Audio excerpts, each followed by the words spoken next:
good morning. I'm here at the kitchen. Ako ng sweet potato. Gagawin ko siyang parang maruya, pero iba po yung aking process ng paggawa ng maruya. So, i-slice ko siya ng palapad.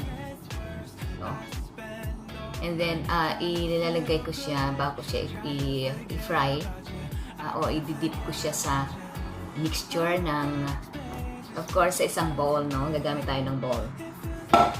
Lalagyan ko siya ng flour, powder, vanilla. Ito. This is optional. Nasa sa inyo na kung gusto nyo. Then, cinnamon. Optional also. 1 egg.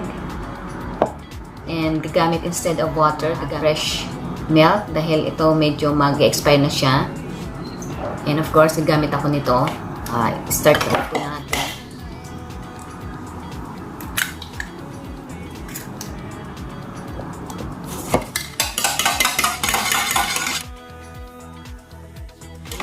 Lagay na natin to.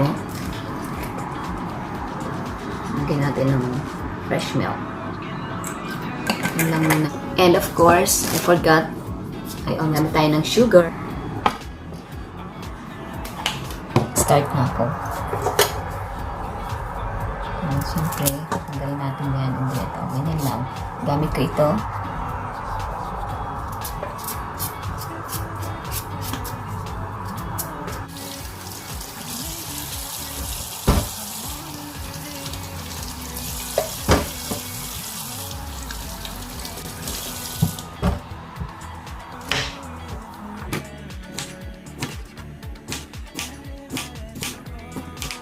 Done na sa pag-slice ng kamote or sweet potato. So let's start the dry ingredients. So I'm going to put the 3 tablespoons of corn flour, and then sugar. Konti lang kasi matamis na rin yung kamote. So estimate lang natin.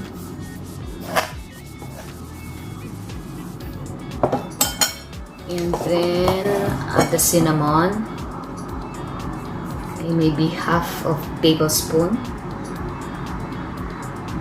Depende sa inyo kung gaano yung kalasa ang cinnamon. And then the baking powder. Okay, so lagyan natin ng at least 1.5.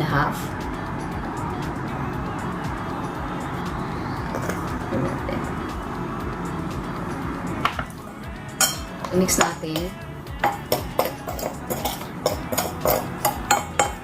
Yan. Set aside natin.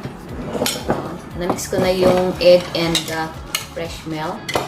Lalagyan ko lang siya ng vanilla. So, siguro mga 2 nitong or 1.5 lang. Ayan. Hindi lang. Ihalo natin siya. Then, i-mix na natin yung dry ingredients. Ito po yung mabilisan na pag-prepare ng mixture. Timit lang tayo kung kaya naman. So, ayan. I-mix na natin ng i-mix. Wala rin yung flour o cornstarch na ilagay kasi crunchy siya kaysa flour. Okay. Medyo malapnaw pa din. Lagyan natin ng multi-purpose flour para maging sticky siya.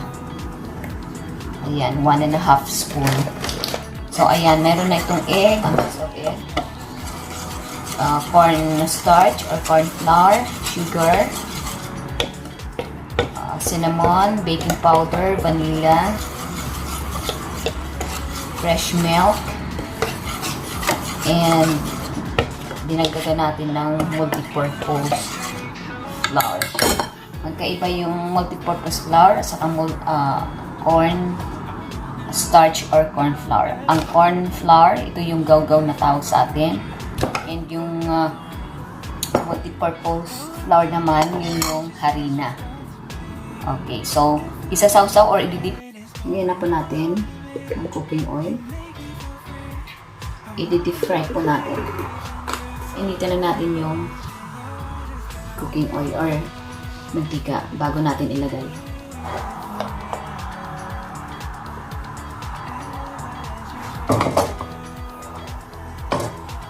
Ilagay muna po natin itong kamote.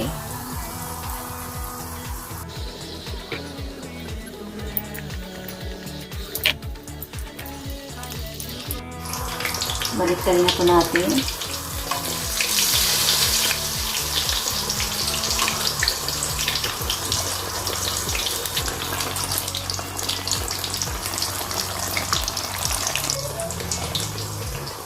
Hanguin na po natin.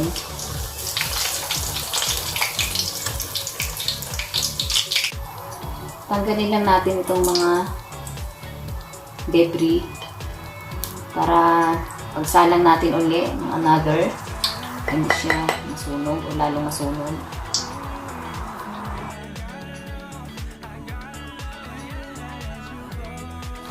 Yan na po ang ating maruyang ala chicken fillet.